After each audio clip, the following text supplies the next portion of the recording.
Vos papiers, madame, s'il vous plaît. Je les ai pas.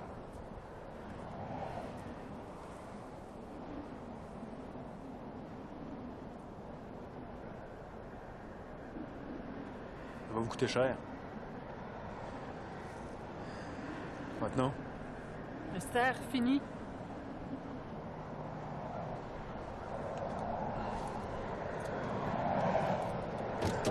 Restez dans le véhicule.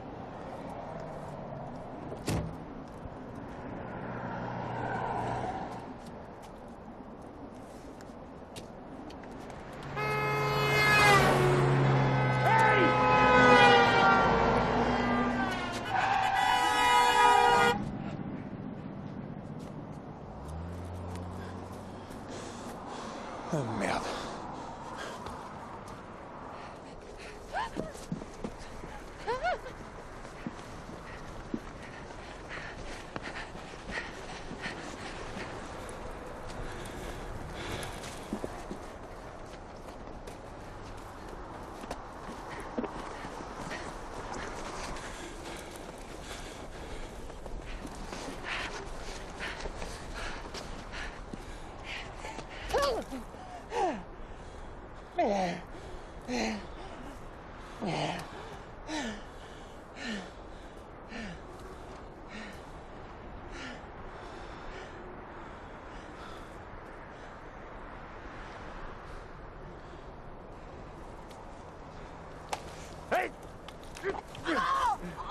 Restez tranquille, madame. Je suis entraîné pour faire mal. Je veux pas vous casser le bras.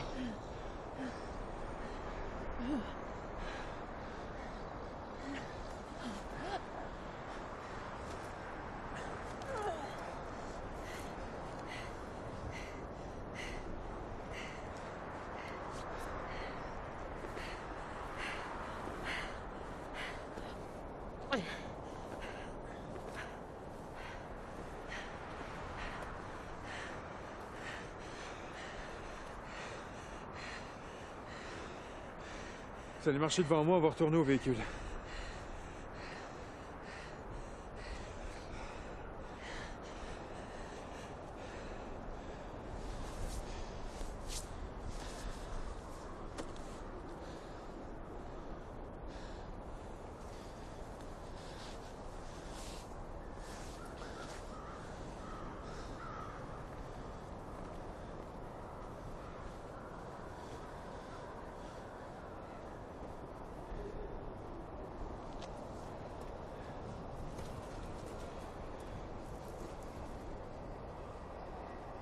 Après chez vous, madame, j'ai pas toute la journée.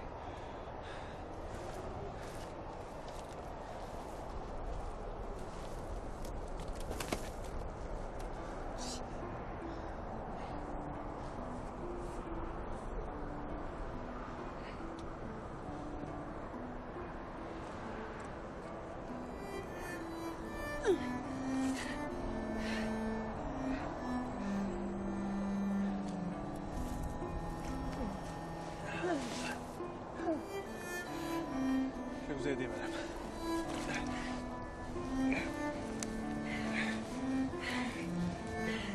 Accrochez-vous.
Il y a de cela bien longtemps, au moins 2000 ans, vivait un homme riche qui avait une femme d'une grande beauté, honnête et pieuse. Ils s'aimaient tous les deux d'un grand amour, mais ils n'avaient pas d'enfants. Ils en désiraient tellement, mais la femme n'arrivait pas. Non, elle n'arrivait pas à en avoir. Devant leur maison s'ouvrait une cour, dans laquelle se dressait un beau genévrier. Une fois, en hiver, la femme était sous le genévrier et se pelait une pomme. Le couteau glissa et coupa son doigt si profondément que le sang gicla dans la neige. La femme regarda le sang devant elle dans la neige et se dit en soupirant très fort dans sa tristesse, « Oh, si j'avais un enfant! Si seulement j'avais un enfant vermeil comme le sang et blanc comme la neige. » Dès qu'elle eut dit ces mots, elle se sentit soudain toute légère et toute gaie, avec le sentiment que son vœu serait réalisé. Elle rentra dans la maison et un mois passa. La neige avait disparu. Un deuxième mois et tout avait reverdi. Un troisième mois et la terre se couvrit de fleurs. Un 4e mois, et dans la forêt, les arbres étaient si épais que les branches s'entrecroisaient. Les oiseaux chantaient en foule, et dans tout le bois, leurs chants retentissaient. Le 5e mois passé, elle était un jour sous le genévrier, et cela sentait si bon que son cœur déborda de joie et qu'elle en tomba à genoux. Le 7e mois passé, elle cueillit les baies du genévrier et les mangea toutes avec avidité. Et elle devint triste et malade. Au bout du 8e mois, elle appela son mari et lui dit en pleurant: « Quand je mourrai, enterre-moi sous le genévrier. » Elle en éprouva une immense consolation. Se sentit à nouveau pleine de confiance et heureuse jusqu'à la fin du 9e mois.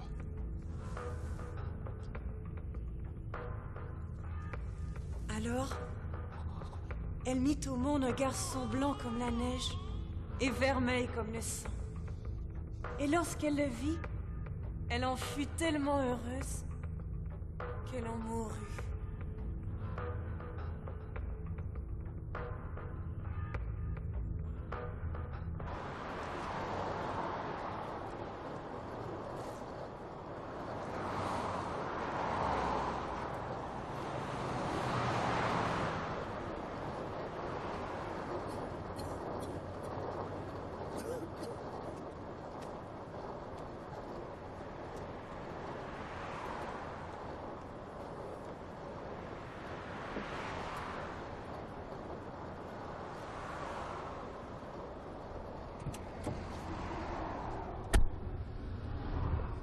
Pour 26 à Centrale.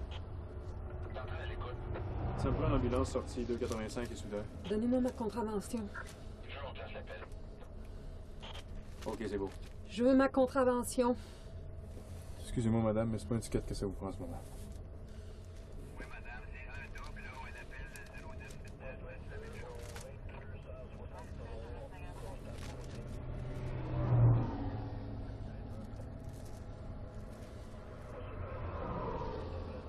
Il y a des gens qui vont s'occuper de vous, ça sera pas long. Je roulais si vite que ça. La machine vous a enregistré à 187 km/h.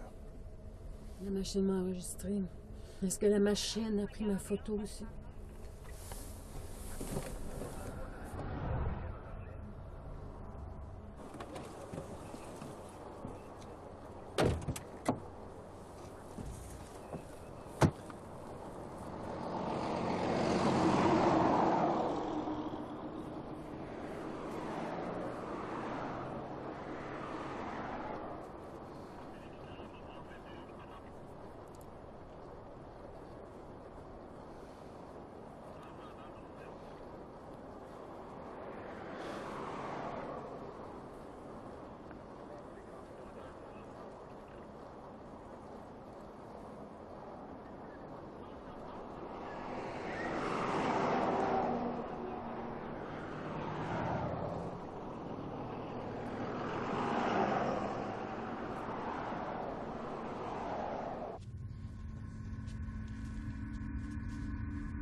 Son mari l'enterra alors sous le genévrier.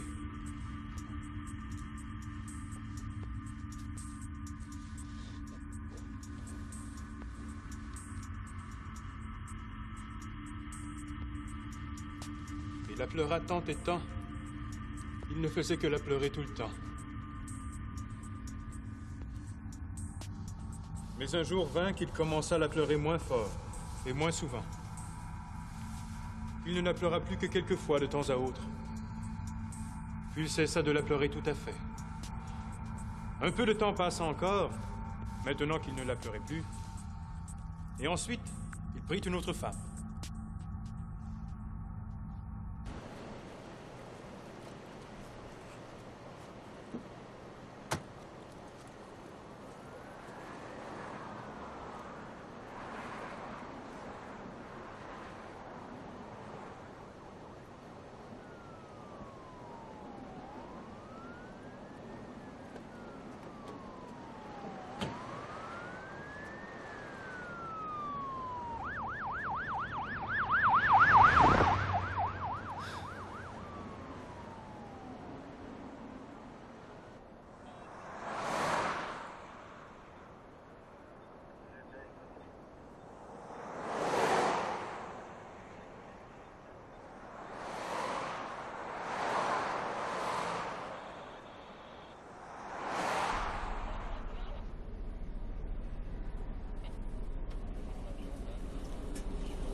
suis pas dangereuse.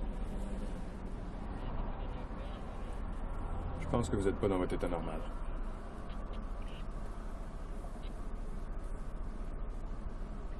C'est quoi ça, normal? Normal, c'est ordinaire, c'est comme tout le monde.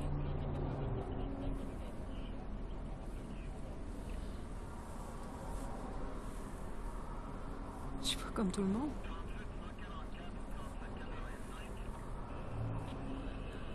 Premièrement, vous êtes toutes mouillées.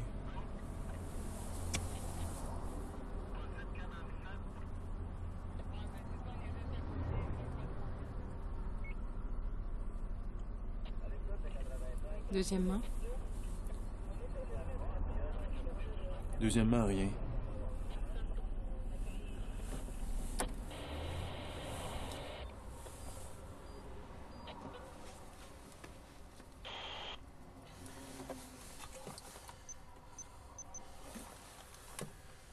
« 326 à Centrale. » Centrale à l'écoute, qu'est-ce que 86? J'ai appelé une ambulance, ça fait 20 minutes. Je suis plus en devoir, moi, là, j'ai fini. C'est pas arrivé, on parle du 285 et soudain, c'est en route, ça. Combien de temps? Après la 326, on vérifie, over. C'est beau. Vous êtes pressé.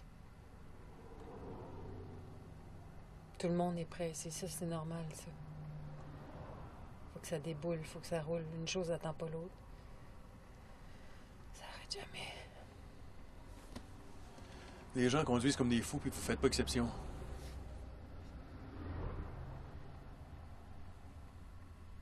Je suis pas pressée, moi. Je suis attendue. C'est pas pareil. J'aime pas ça décevoir.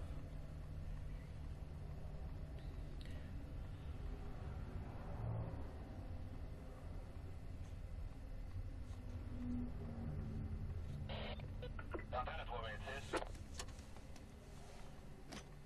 326 à Centrale. Parle. Dites-moi pas que c'est mal de parler. Vérifiez, un gros accident à Bellechasse. Pour ça qu'il y a un véhicule qui se libère, on vous l'envoie. Et j'attendrai pas toute la journée. Combien de temps? On peut pas vous dire pour l'instant, on dirait une trentaine de minutes environ.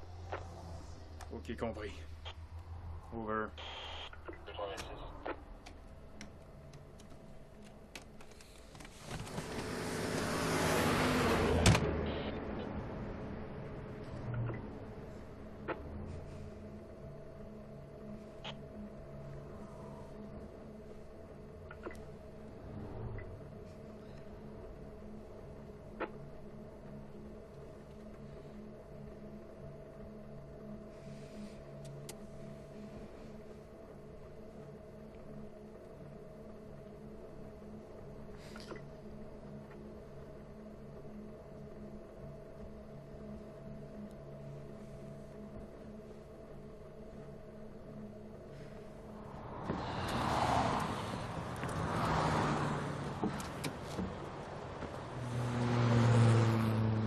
Pas le temps d'attendre qu'un véhicule se libère.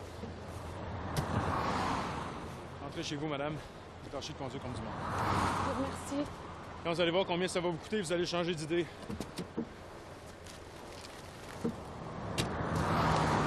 Vous êtes chanceuse, normalement, je devrais confisquer votre véhicule.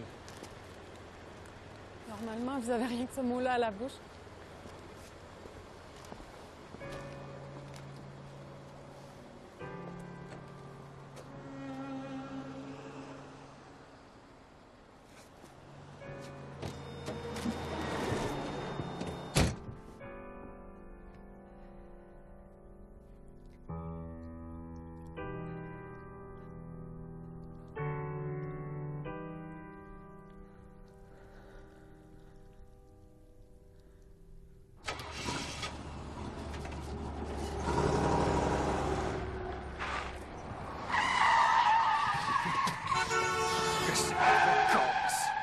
Wow!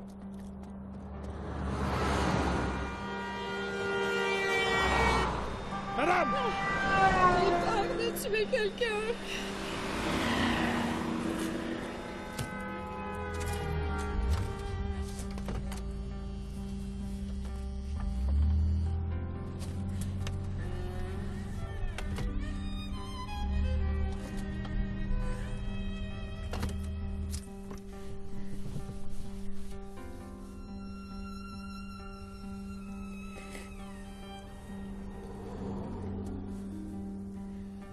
Je vous amène à l'hôpital. Non, chez moi. S'il vous plaît, ramenez-moi chez moi. Je peux pas faire ça.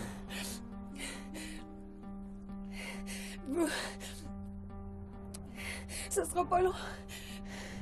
Vous garderez ma voiture pour revenir chercher la vôtre. Ce sera comme si vous la confisquiez. Je peux pas laisser ma voiture de patrouille ici. Vous pouvez pas conduire deux voitures en même temps. Vous voyez bien que je suis pas en état de prendre la route. Vous savez pas de quoi je serais capable. Ça marche pas avec moi, madame, les menaces.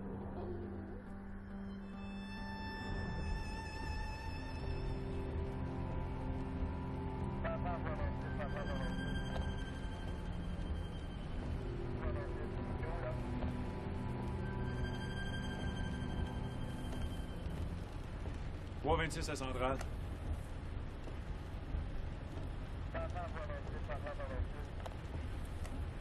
Port à Montréal.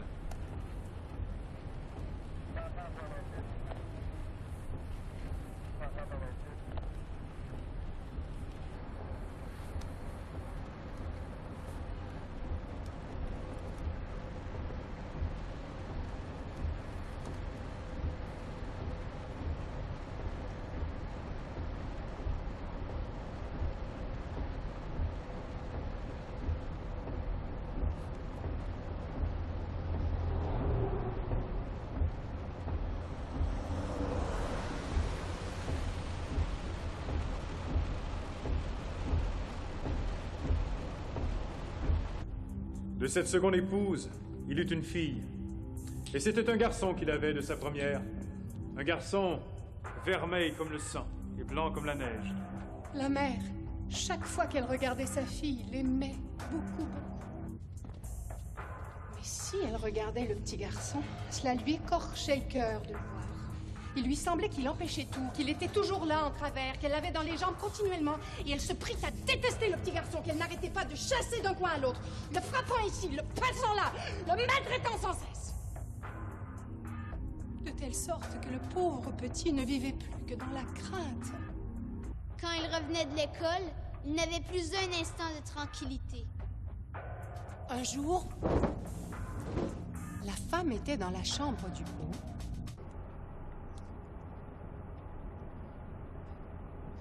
Elle a déjà servi votre arme?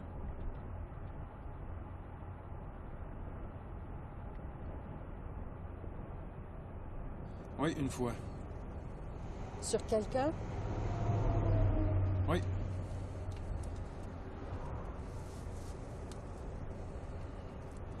On venait d'arrêter une voiture pour vitesse excessive. Le conducteur avait un dossier. Il n'a pas apprécié. Il a attaqué mon partenaire avec le jack de sa voiture. J'étais intervenu, puis le gars s'est ramassé à l'hôpital avec une rotule éclatée. Il était chanceux, j'ai visé bas.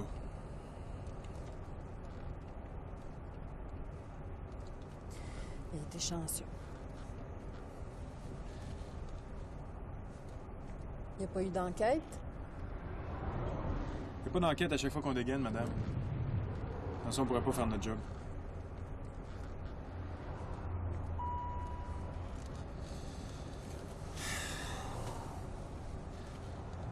Je suppose que si vous n'avez pas vos papiers, vous n'avez pas d'argent non plus.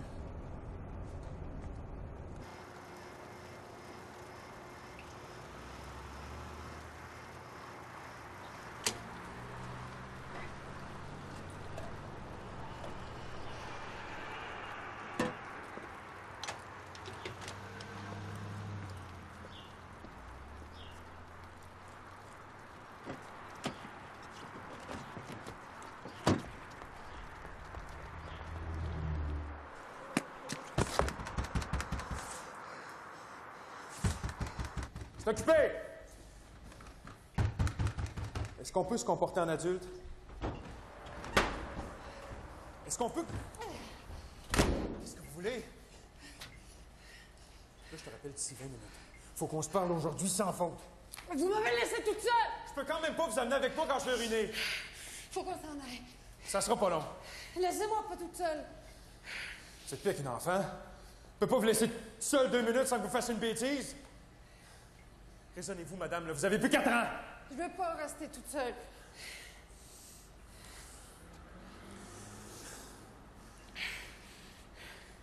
Qui s'occupe de vos enfants? Qui vous a dit que j'avais des enfants?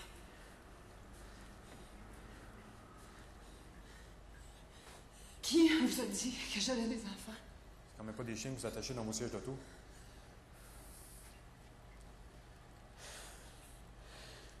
Moi, j'en ai 3. 8 ans, 6 ans, puis 2 ans et demi. 3 enfants. 3 enfants. Est-ce qu'ils vous aiment? Vous êtes blanche comme un drap. 3 enfants. Moi, j'en ai 2. Asseyez-vous. Oui, ça va, non? Asseyez-vous. Mettez votre tête dans vos jambes.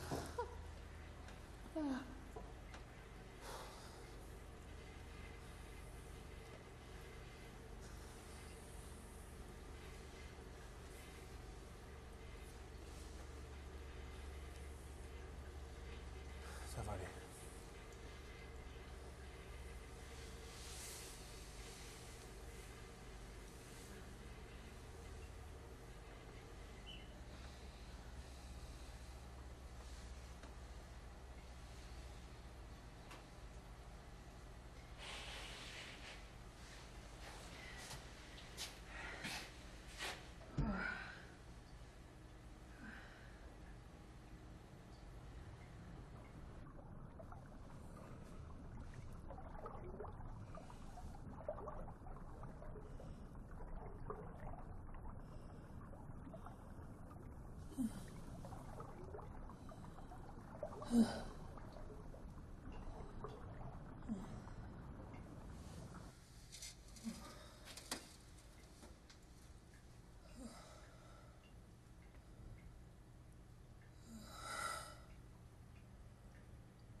C'est vraiment pas le moment.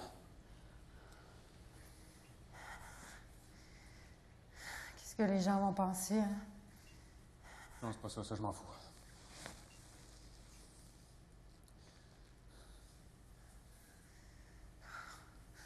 J'en ai tellement envie. Faut que je vous ramène chez vous. Pourquoi? Parce que vous me l'avez demandé. Faites toujours ce qu'on vous demande. Ouais, petit chien.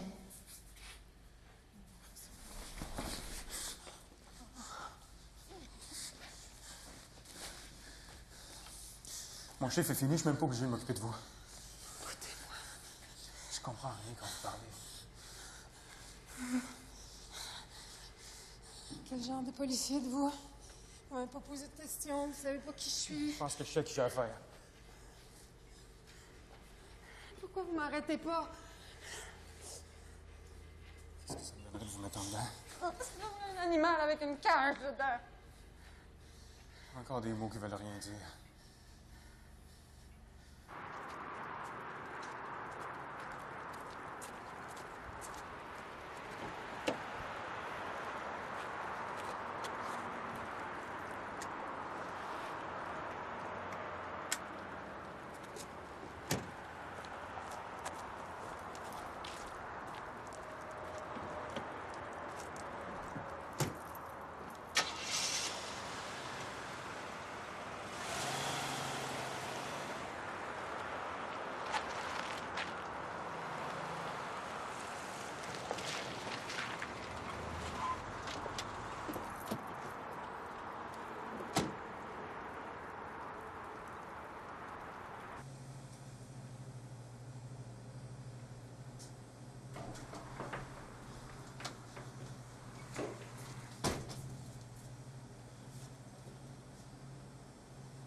va faire 40.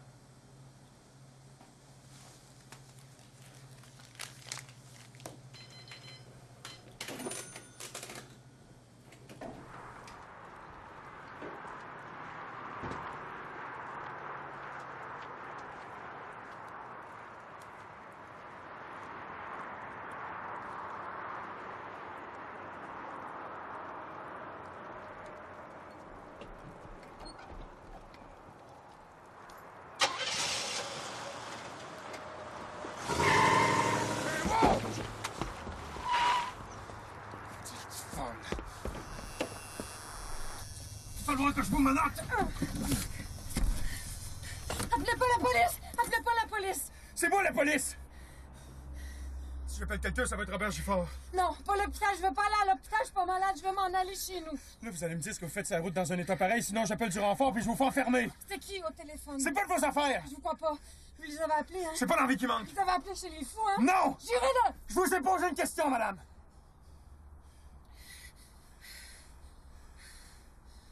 Je m'appelle Esther Fini. Je le sais, ça, j'ai consulté le fichier. Je suis ingénieure en génie nucléaire. Qu'est-ce que vous faisiez sur la route de Québec à 187 km/h? J'attendais que la voiture s'arrête. Vous auriez pu tuer quelqu'un, madame. Non. Non, non. Pour moi, je suis pas capable.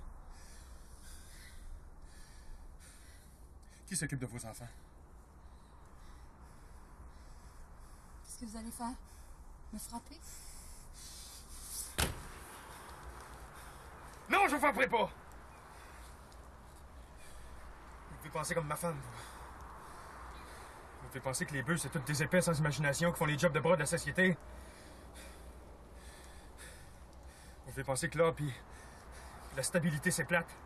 Faut être marginal pour être bandant. Ben, je l'ai fait le triple de la marginalité, moi, puis j'ai pas trouvé ça plus excitant qu'il faut. C'est pas mal plus gratifiant d'avoir des principes puis pas les perdre à la première occasion.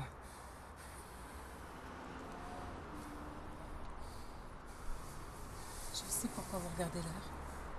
Parce qu'il nous reste beaucoup de route à faire. Vous avez un rendez-vous. C'est pour ça que vous arrêtez pas de regarder votre montre.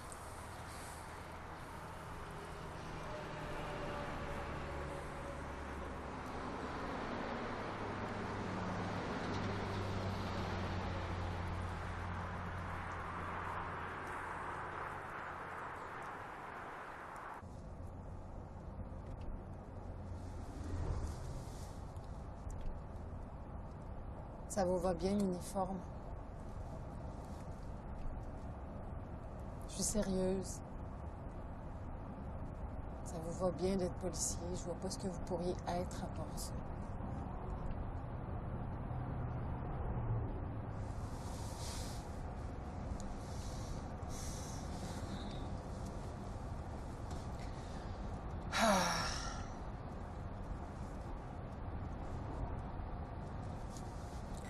C'est bien.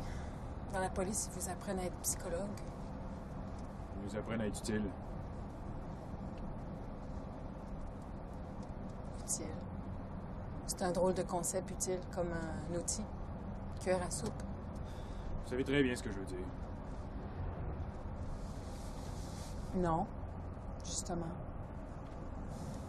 La police est là, madame, pour aider le monde.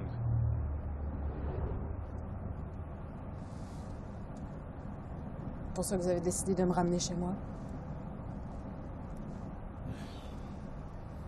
C'est une des raisons, oui. Il y en a d'autres.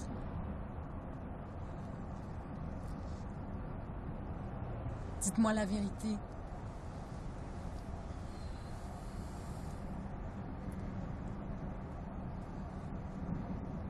Faut que j'aille voir mes deux plus vieux dans l'école. Ça fait 5 mois que je les ai pas vus. Leur mère veut pas que je les voie. Elle supporte pas que je sois rentré dans la police.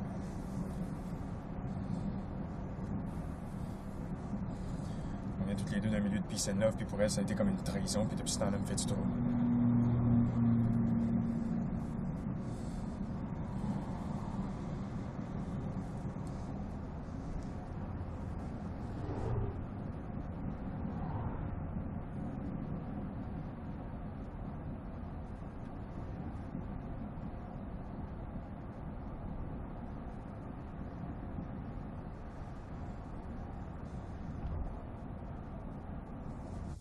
donne-moi une pomme. Oui, mon enfant, lui répondit la mère, en lui choisissant dans le bahut la plus belle pomme qu'elle put trouver.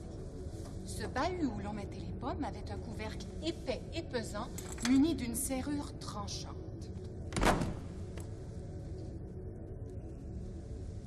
Mère, dit-elle, est-ce que mon frère en aura une aussi? La femme en fut agacée, mais elle répondit quand même, bien sûr, quand il rentrera de l'école. Mais quand elle le vit qui revenait, ce fut comme si le malin l'avait possédé. Elle reprit la pomme qu'elle avait donnée à sa fille et lui dit « Tu ne dois pas l'avoir avant ton frère. »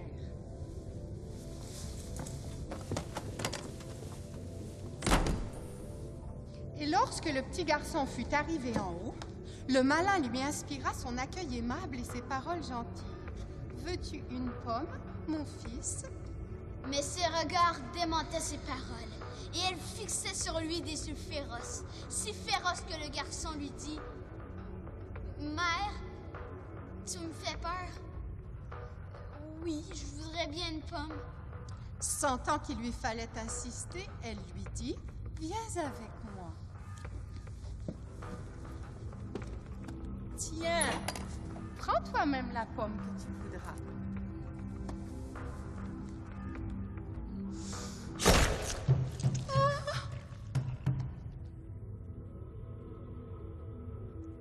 Alors elle fut prise de terreur et pensa « Ah, si je pouvais éloigner de moi ce que j'ai fait. » Alors elle prit le corps du petit garçon dans ses bras, l'assit sur une chaise, courut chercher la pomme, la déposa sur le cou, courut jusqu'à la commode, où elle trouva le foulard blanc qu'elle lui noua autour du cou.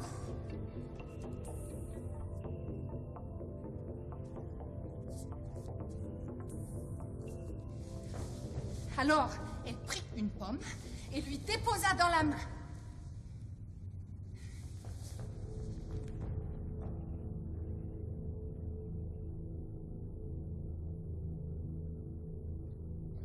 Oh, mère, mon frère est assis devant la porte et il est tout blanc. Il tient une pomme et quand je lui ai demandé de me la donner, il ne m'a pas répondu. Retourne-y. Et s'il ne te répond pas, flanque-lui une bonne claque. Frère, donne-moi la pomme, veux-tu?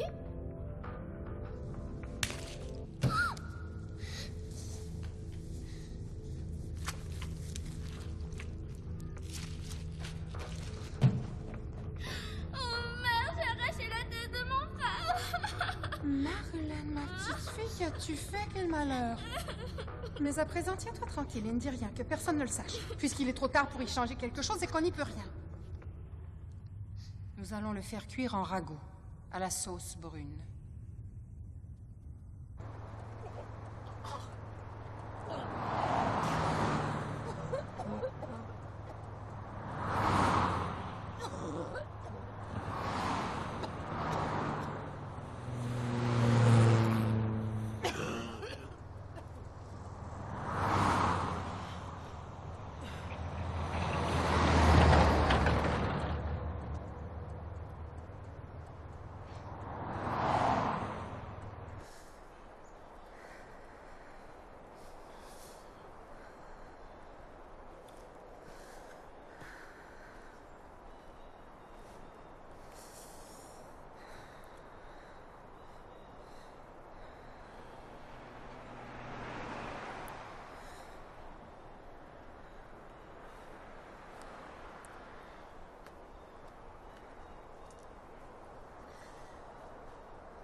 J'étais une enfant heureuse, vraiment. Bonne dans tout, promise à un bel avenir. Je pensais que je pouvais tout faire. Tout. J'avais du front tout le tour de la tête. Je me disais, tu veux quelque chose? Tu le prends.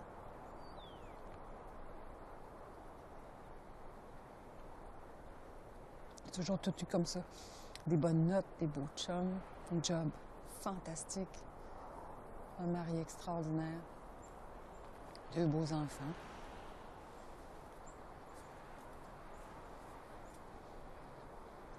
Je ne m'étais pas imaginé le bonheur comme ça.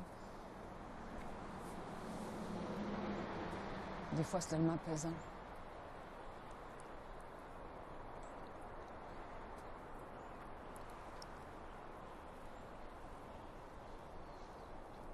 J'ai grandi sans religion, mais des fois, je peux pas m'empêcher de croire que le bonheur, c'est une grâce de Dieu. Vous êtes un grand naïf. C'est naïf de penser qu'il y a quelque chose de plus grand que soi.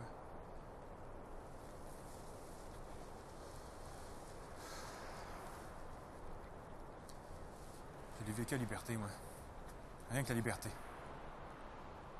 J'ai grandi dans une commune avec 8 pères et 12 mères. Des animaux qui chiaient dans nos lits puis qui mangeaient dans nos assiettes. On portait des vêtements de n'importe qui, quand on n'était pas tenus. À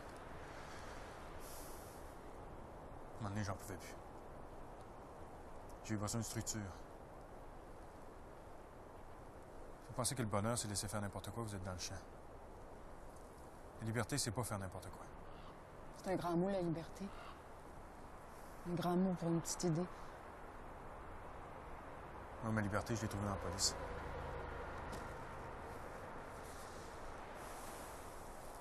Vous savez, toutes les vertus chrétiennes. La patience, l'humilité, la bonté. Mais vous êtes naïf.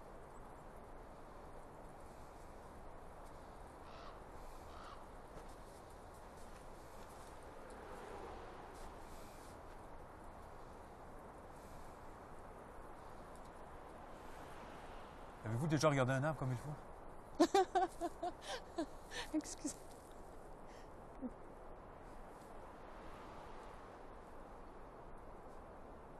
Un arbre, ça vit sur 4, 5, 6 générations.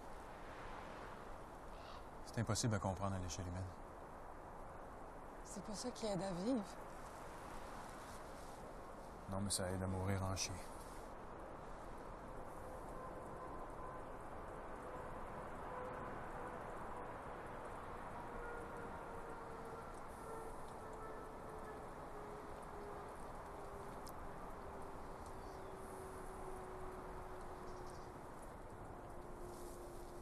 Vous êtes heureux, vous? Des fois.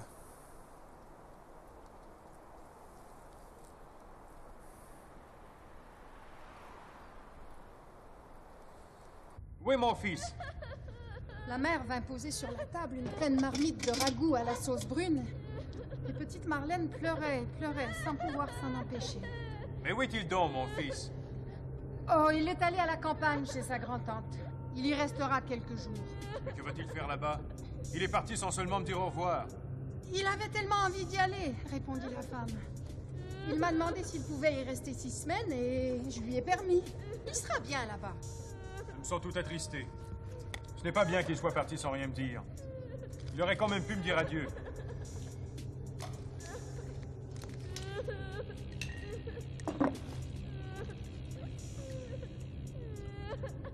Marlène, ma petite, pourquoi pleures-tu? Ton frère va revenir bientôt. Puis il se tourna vers sa femme. Oh, femme, lui dit-il, quel bon plat tu nous as fait là. Serre-moi encore. Elle le resservit. Mais plus il en mangeait, et plus il en voulait. Donne-moi. Donne-moi plus. Il me semble que tout est à moi et doit me revenir.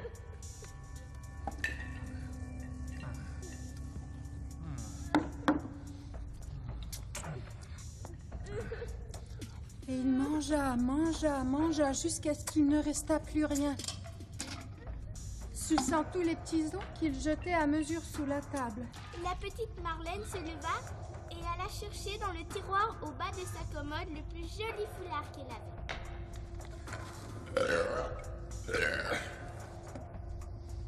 Un beau foulard de soie.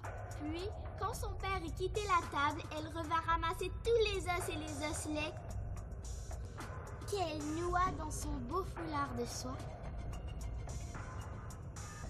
pour aller les porter dehors en pleurant à gros sanglots.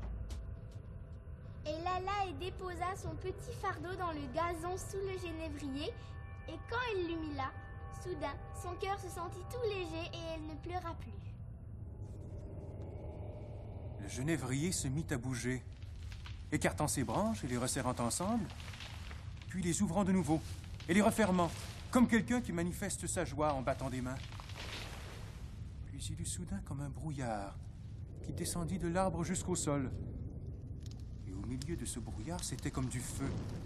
Et de ce feu sortit un oiseau splendide qui s'envola très haut dans les airs, en chantant merveilleusement. Lorsque l'oiseau eut disparu dans le ciel, le genévrier redevint comme avant. Mais le foulard avec les ossements n'était plus là.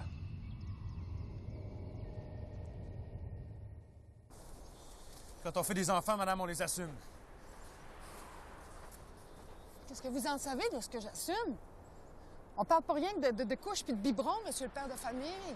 On parle pas rien que de jouer avec 5-10 minutes en revenant de l'ouvrage avec maman les couches. On parle pas rien que de faire le genre devant les petits copains en montrant les photos de famille des beaux enfants qu'on était capable de faire. Non seulement j'ai été capable de les faire, mais je suis capable de les élever aussi. Vous avez pas été obligé de faire le sacrifice de ce que vous êtes. Vous en avez une profession, vous travaillez. Vous raisonnez comme un homme. C'est pas le travail qui est important, c'est la vie. Quand j'ai eu mes enfants, j'ai cessé de vivre. J'ai commencé à avoir peur qu'il leur arrive quelque chose, comprenez-vous? Une peur épouvantable, une peur de toutes les minutes, une peur qui ne lâche pas, une peur qui ne lâchera plus jamais.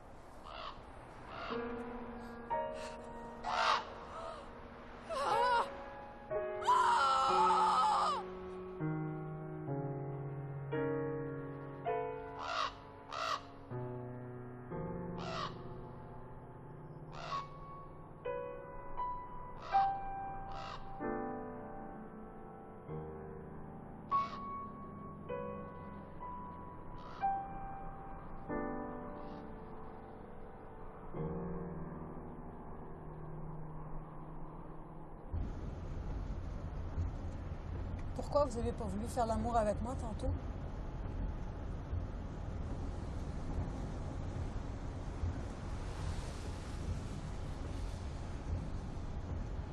Je sais même pas votre nom.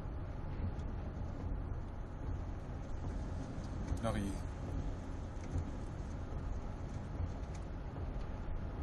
Ça vous va bien, un nom d'arbre.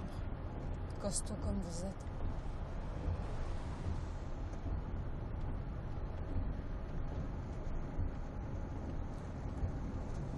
C'est un nom que je me suis choisi moi-même. Mes parents m'avaient donné un nom de fou. J'ai tellement fait rire de moi avec ça. J'ai fait une demande à l'État civil pour le faire changer. C'était quoi? Je rirai pas, c'était quoi?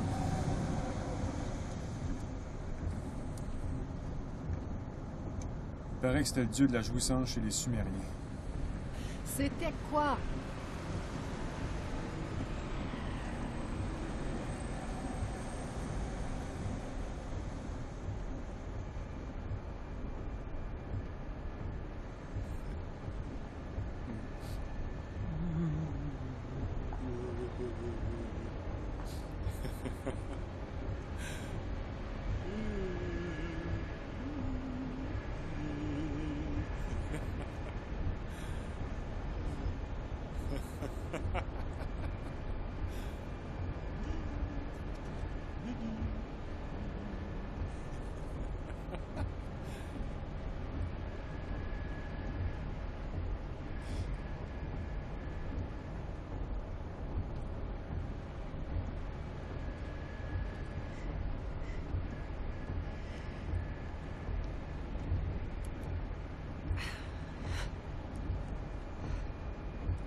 L'orfèvre était à son travail dans son atelier, occupé à fabriquer une chaînette d'or.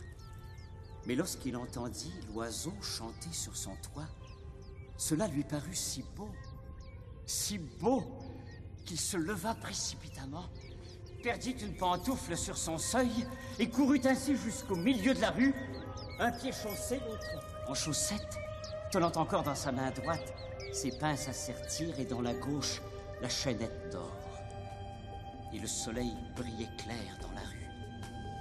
Alors il resta là, regarda le bel oiseau, auquel il dit: « Oiseau, comme tu sais bien chanter, comme c'est beau, chante-le-moi encore une fois ton morceau. » Je ne chante pas 2 fois pour rien. Donne-moi la chaînette d'or et je le chanterai encore. Tiens, elle est à toi. Et maintenant, chante-moi encore une fois ton beau chant.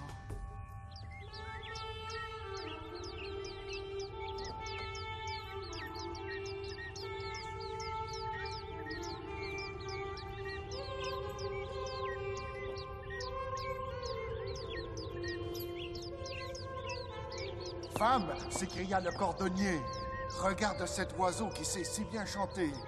Il appela aussitôt sa fille et les autres enfants, et encore ses commis et la servante et le valet, qui vinrent tous dans la rue et regardèrent le bel oiseau qui chantait si bien et qui était si beau, avec des plumes rouges et vertes et du jaune autour de son cou. On aurait dit de l'or pur.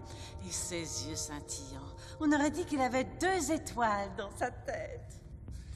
Et maintenant, chante encore une fois ton morceau.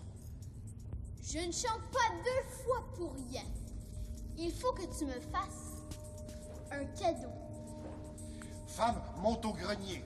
Sur la plus haute étagère, tu trouveras une paire de chaussures rouges. Apporte-les-moi.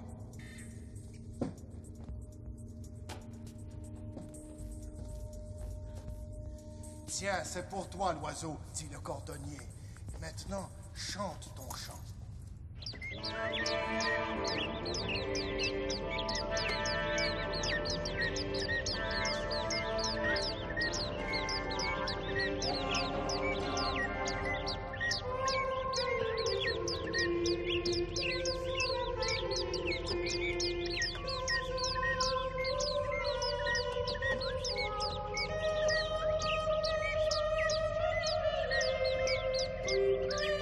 Il eut chanté, il s'envola, serrant dans ses pattes la chaîne d'or et les chaussures. Et il vola loin, loin, jusqu'à un moulin qui tournait. Tac, tac, tac, tac, tac, tac, tac, tac, tac, tac, tac, tac, tac, tac, tac, tac. Devant la porte du moulin, il y avait des garçons meuniers qui piquaient la meule au marteau.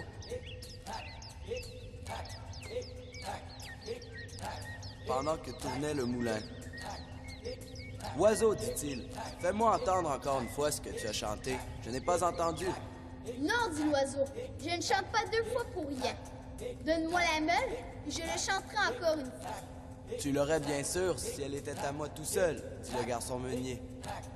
S'il chante encore une fois, ajoutèrent les autres, il est juste qu'il l'ait et n'a qu'à l'apprendre.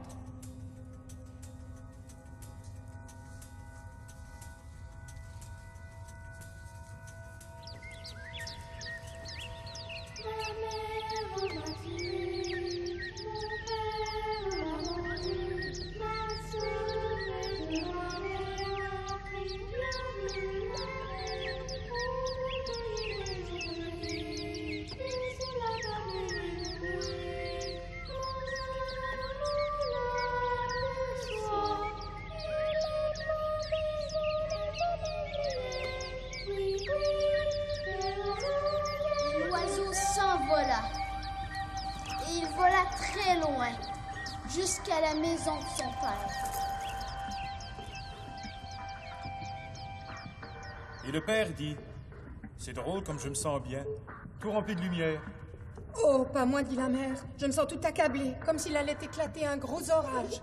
L'oiseau donna ses derniers coups d'aile, et quand il se posa sur le toit de la maison, le père dit: « Ah, je me sens vraiment tout joyeux. Et le soleil est si beau. Il me semble que je vais revoir une vieille connaissance. » Oh, pas moi, dit la mère. Je me sens tout oppressée et tout apeurée. J'ai les dents qui claquent et dans mes veines, on dirait qu'il y a du feu. Mais ses oreilles bourdonnent et elle entend comme un horrible tonnerre dedans. Ses yeux la brûlent et elle voit comme des éclairs dedans. Oh mère, dit le père. Dehors, il y a un oiseau splendide qui chante merveilleusement. Le soleil brille et chauffe magnifiquement. On respire un parfum qui ressemble à de la cannelle. Il faut que je voie cet oiseau de plus près. Oh non, n'y va pas! Il me semble que toute la maison tremble sur sa base et qu'elle s'effondre dans les flammes.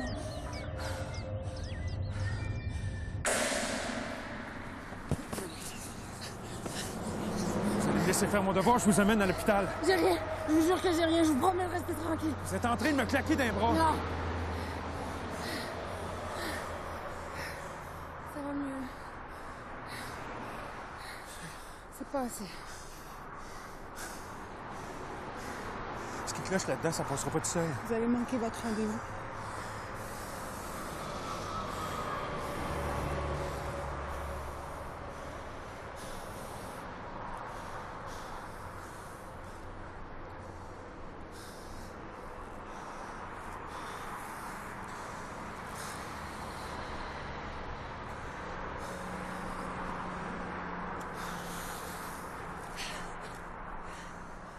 Aidez-moi! J'ai tout le temps.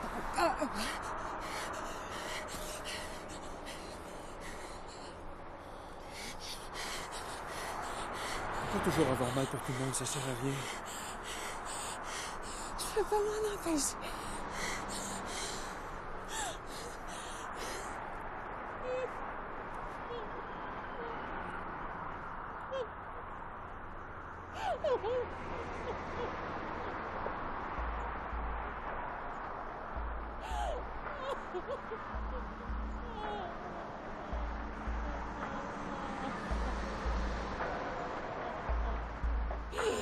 Regardez, dit le père en entrant. Voilà le cadeau que le bel oiseau m'a fait. Cette magnifique chaîne d'or. Mais la femme, dans son angoisse, s'écroula de tout son long dans la pièce et son bonnet lui tomba de la tête. Ah! S'écria la femme. Si je pouvais être 1000 pieds sous terre pour ne pas entendre cela. Et la femme retomba sur le dos, blanche comme une morte. Je vais sortir moi aussi voir le cadeau que l'oiseau me fera. Oh, dit-elle, moi qui me sentais si triste quand je suis venue dehors. À présent, tout est si clair. C'est vraiment un merveilleux oiseau que celui-là. Il m'a fait cadeau des souliers rouges. Que non, dit la femme en revenant à elle, et ses cheveux se dressaient sur sa tête comme des langues de feu. Pour moi, c'est comme si le monde entier s'anéantissait. Il faut que je sorte aussi. Peut-être que je me sentirai moins mal dehors. Mais dès qu'elle eut franchi la porte, paraboum! L'oiseau laissa tomber la meule sur sa tête et la lui mit en bouillie. Le père et petite Marlène sortirent pour voir, mais... que virent-ils? De l'endroit où était tombée la mer, s'élevait une vapeur qui s'enflamma et brûla en montant comme un jet de flamme. Quand ce fut parti, le petit frère était là, qui les prit tous les deux par la main, et tous les trois, pleins de joie, rentrèrent dans la maison, se mirent à table et mangèrent.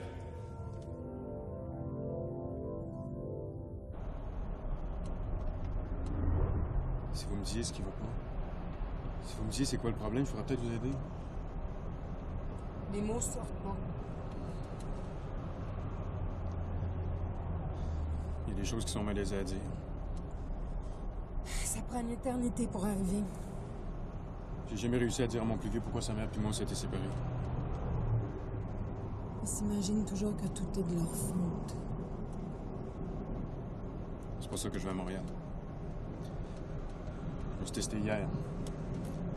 Je me suis testé à leur dire pourquoi. C'est pas de leur faute. Parce que je suis rentré dans la police. C'est pas une raison valable, mais c'est la vérité.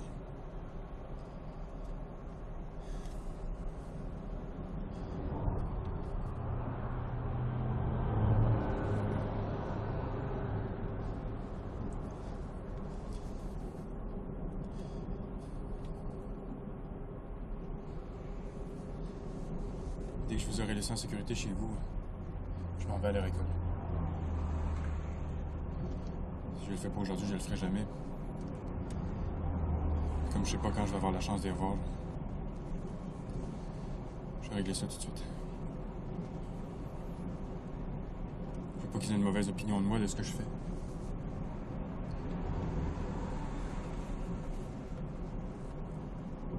Je sais pas si c'est parce que j'ai grandi avec une gang d'illuminés, mais j'apprécie tout ce qui est ordinaire. Les vies ordinaires, les plaisirs ordinaires.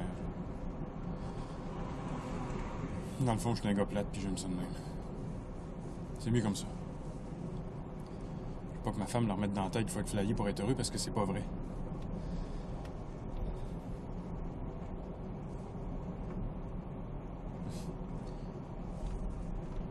Je vous empêche de dormir avec mes salades.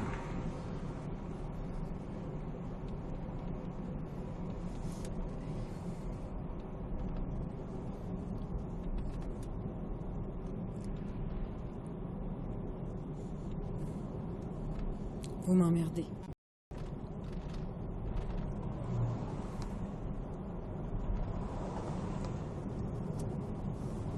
Je m'excuse de vous dire ça comme ça. Non, c'est correct. Je vous ai blessé. Non.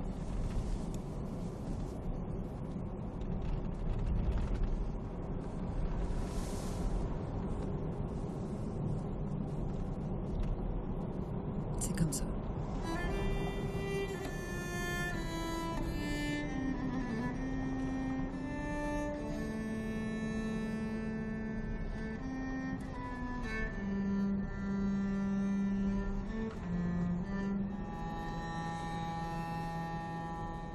Vous habitez sur quelle rue?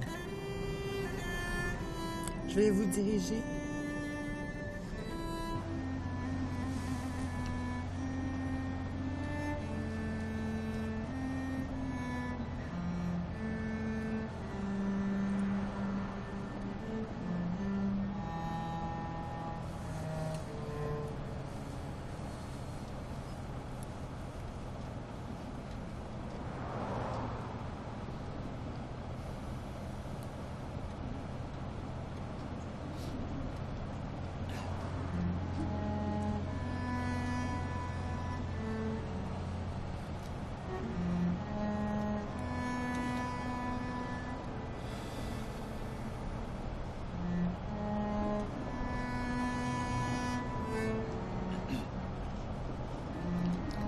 Je suis désolée.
voulais vous demander la permission d'entrer pour faire un téléphone.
Oui, Madame Guimont, s'il vous plaît. Oui, bonjour, c'est Laurier Jonca, l'appareil. Oui. Oui, c'est ça. Mais en fait, c'est pour vous dire que c'est moi qui vais aller chercher mes gars cet après-midi. Oui, je me suis arrangé avec elle, et puis...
Non.